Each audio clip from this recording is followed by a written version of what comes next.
श्री शिवरक्षा स्तोत्रम्। अस्य श्री शिवरक्षा स्तोत्र मंत्रस्य याज्ञवल्क्य ऋषिः श्री सदाशिवो देवता अनुष्टुप् छन्दः श्री सदाशिव प्रीत्यर्थं शिवरक्षा स्तोत्र जपे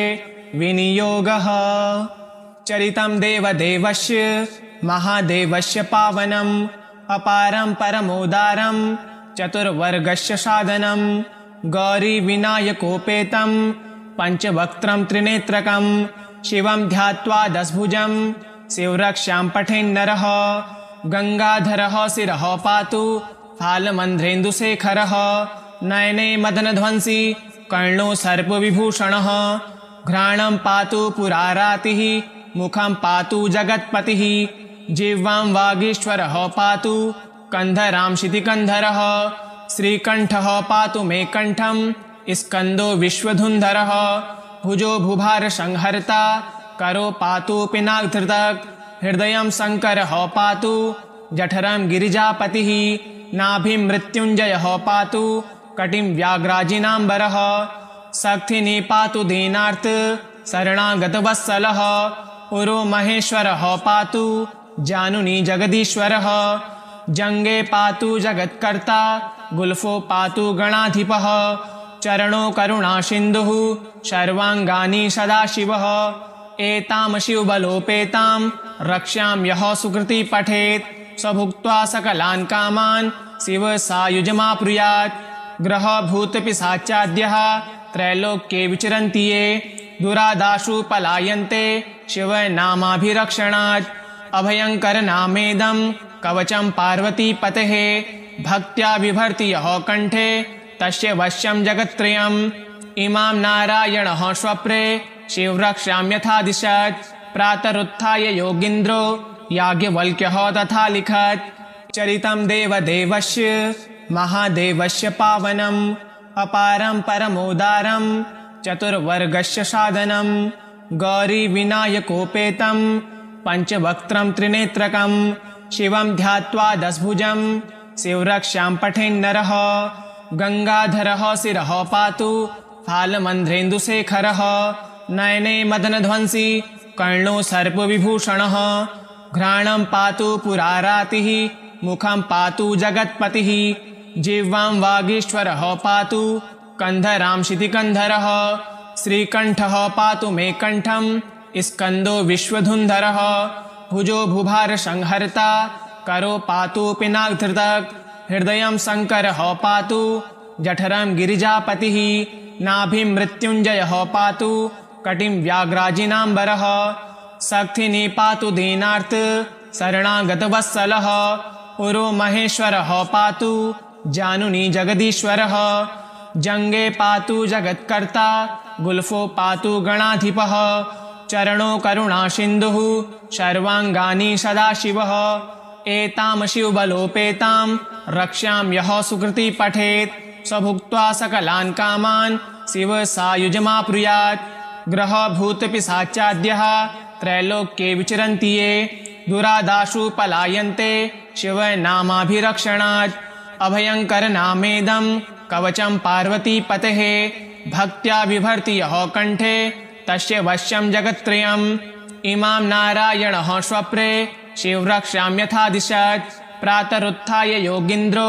याज्ञवल्क्यः तथा लिखत्। चरितं देवदेवस्य महादेवस्य पावनम् अपारं परमोदारं चतुर्वर्गस्य साधनं गौरी विनायकोपेतं पंचवक्त्रं त्रिनेत्रकं शिवं ध्यात्वा दशभुजं शिवरक्षां पठेन्नरः। गंगाधरः शिरः पातु फालमन्ध्रेन्दुशेखरः नयने मदनध्वंसी कर्णो सर्पविभूषणः घ्राणं पातु पुरारातिः मुखं पातु जगत्पतिः जिह्वां वागीश्वरः पातु कंधरां शितिकंधरः श्रीकंठः पातु मे कंठं स्कंदो विश्वधुन्धरः भुजो भुभार संहर्ता करो पातु पिनाकधृतक हृदयं शंकरः पातु जठरं गिरिजापतिः नाभिं मृत्युंजयः पातु कटिं व्याघ्राजिनाम्बरः शक्तिनी पातु दीनार्थ शरणागतवत्सलः उरो महेश्वरः पातु जानुनी जगदीश्वरः जंगे पातु जगत्कर्ता गुल्फो पातु गणाधिपः चरणो करुणा सिन्धुः सर्वांगानि सदाशिवः एतां शिवबलोपेतां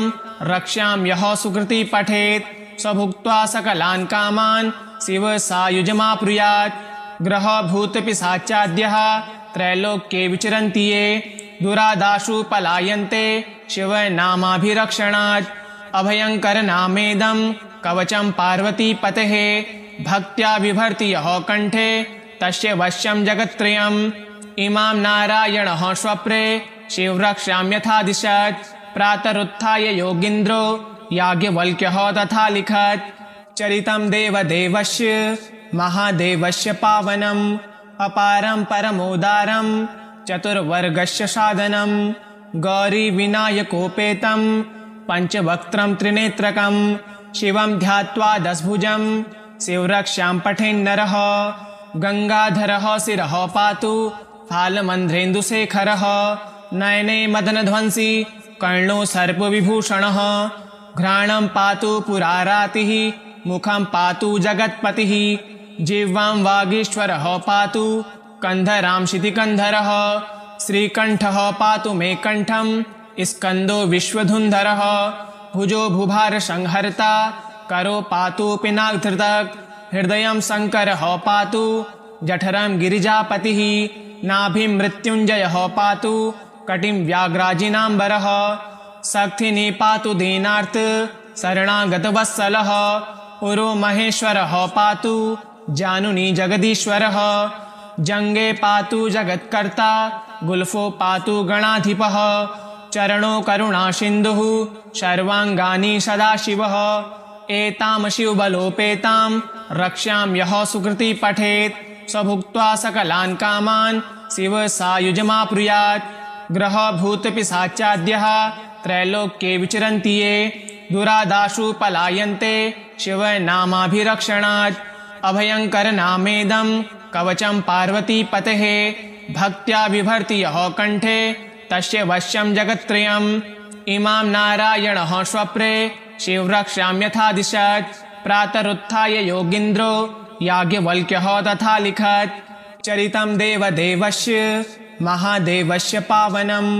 अपारं परमोदारं चतुर्वर्गस्य साधनं गौरी विनायकोपेतं पंचवक्त्रं त्रिनेत्रकं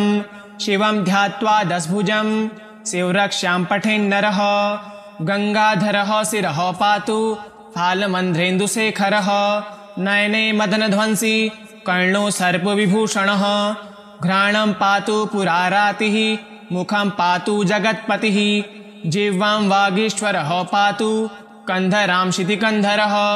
श्रीकंठः पातु मे कंठं स्कंदो विश्वधुन्धरः भुजो भुभार संहर्ता करो पातु पिनाकधृतक हृदयं शंकरः पातु जठरं गिरिजापतिः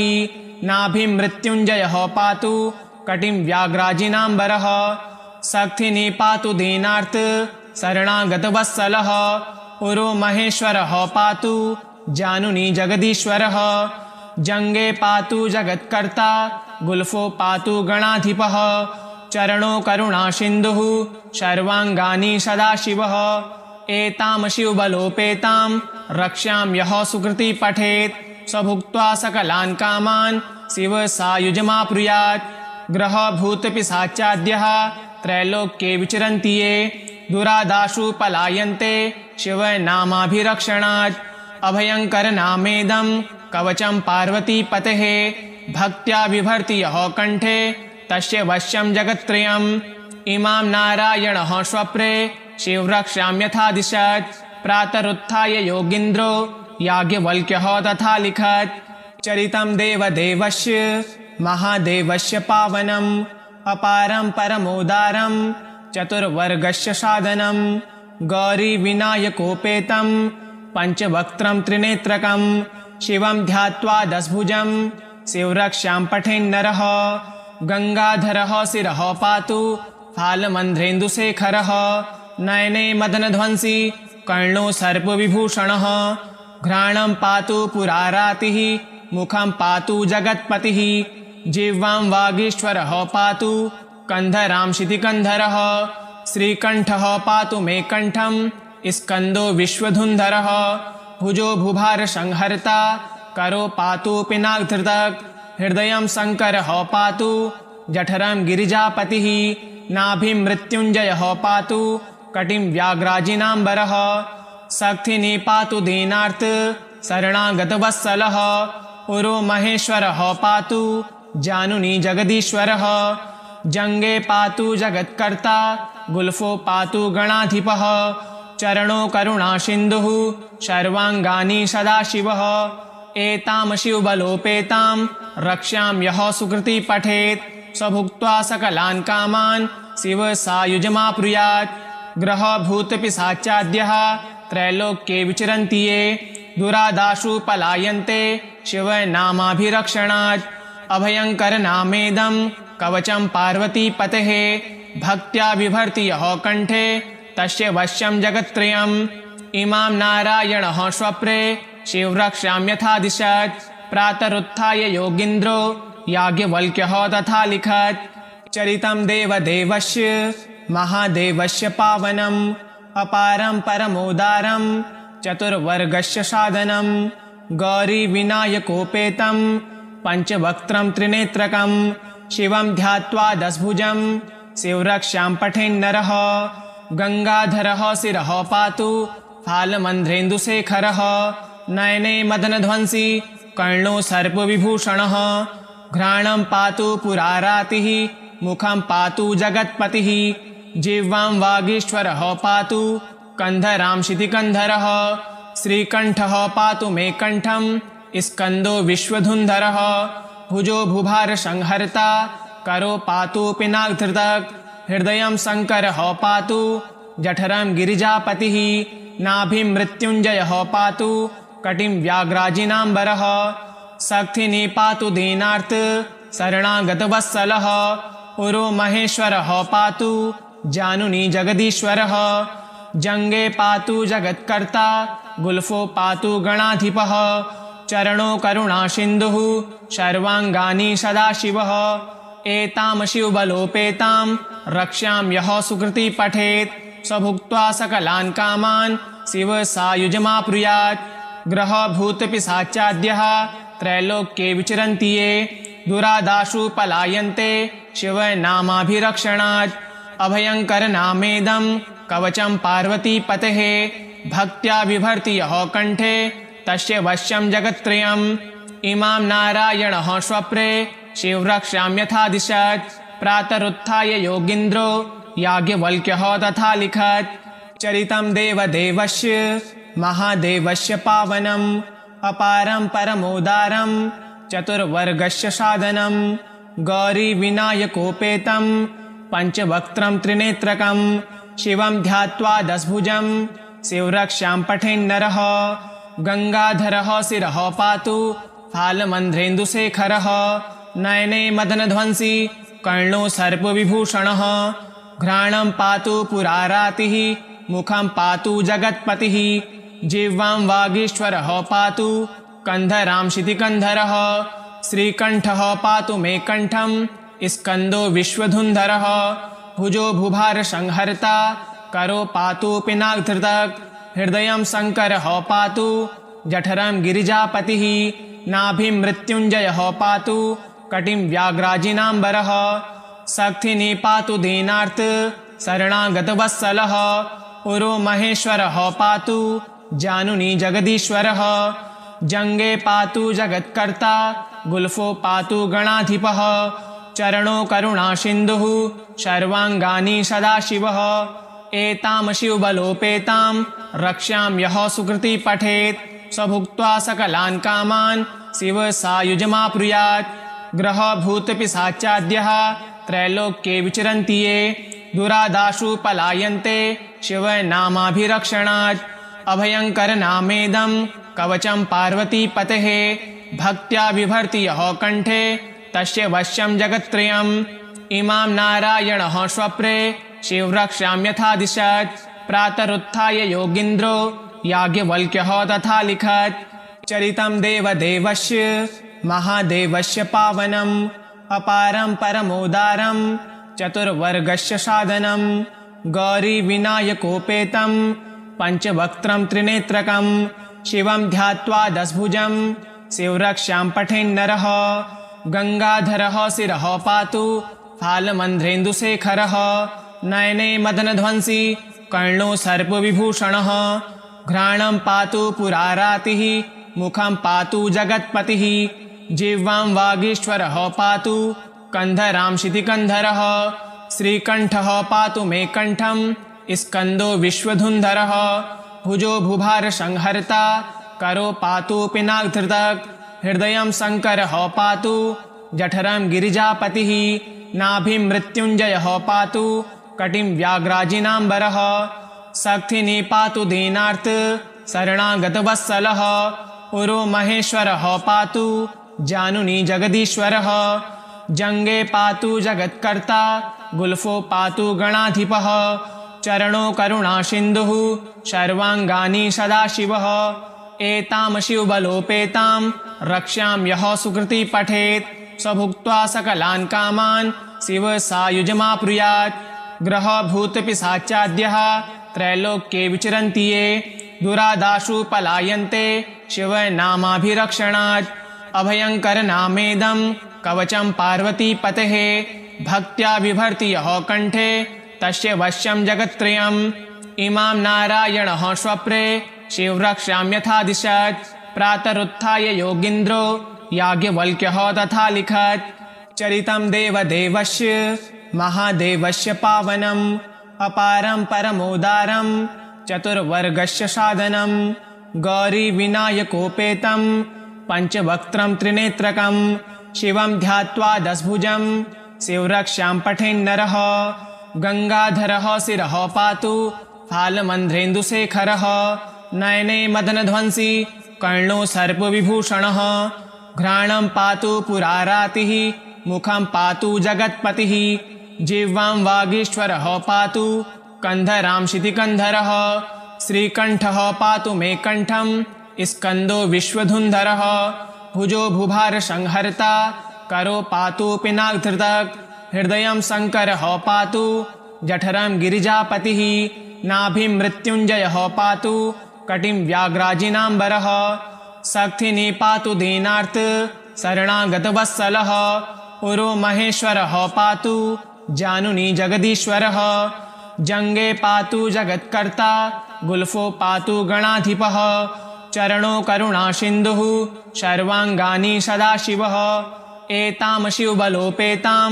रक्ष्यां यः सुकृति पठेत् स भुक्त्वा सकलान् कामान् शिव सायुजमाप्नुयात् ग्रह भूत पिशाचाद्यः त्रैलोक्ये विचरन्ति ये दुरादाशु पलायन्ते शिव नामाभिरक्षणात् अभयंकर नामेदं कवचं पार्वतीपतेः भक्त्या बिभर्ति यः कंठे तस्य वश्यं जगत्त्रयम् इमां नारायणः स्वप्रे शिवरक्षां यथा दिशत् प्रातरुत्थाय योगीन्द्रो याज्ञवल्क्यः तथा लिखत् चरितं देवदेवस्य महादेवस्य पावनम् अपारं परमोदारं चतुर्वर्गस्य साधनं गौरीविनायकोपेतं पञ्चवक्त्रं त्रिनेत्रकं शिवं ध्यात्वा दशभुजं शिवरक्षां पठेन्नरः गंगाधरः शिरः पातु फालमन्ध्रेन्दुशेखरः नयने मदनध्वंसी कर्णो सर्पविभूषणः घ्राणं पातु पुरारातिः मुखं पातु जगत्पतिः जिह्वां वागीश्वरः पातु कंधरां शितिकन्धरः श्रीकण्ठः पातु मे कण्ठं स्कन्दो विश्वधुन्धरः भुजो भुभार संहर्ता करो पातु पिनाकधृतक हृदयं शङ्करः पातु जठरं गिरिजापतिः नाभिं मृत्युञ्जयः पातु कटिं व्याघ्राजिनाम्बरः शक्तिनी पातु दीनार्थ शरणागतवत्सलः उरो महेश्वरः पातु जानुनी जगदीश्वरः जंगे पातु जगत्कर्ता गुल्फो पातु गणाधिपः चरणो करुणा सिन्धुः सर्वाङ्गानि सदाशिवः एतां शिवबलोपेतां रक्ष्यां यः सुकृति पठेत् स भुक्त्वा सकलान् कामान् शिव सायुजमाप्नुयात् ग्रह भूत पिशाचाद्यः त्रैलोक्ये विचरन्ति ये दुरादाशु पलायन्ते शिवनामाभिरक्षणात् अभयंकर नामेदं कवचं पार्वतीपतेः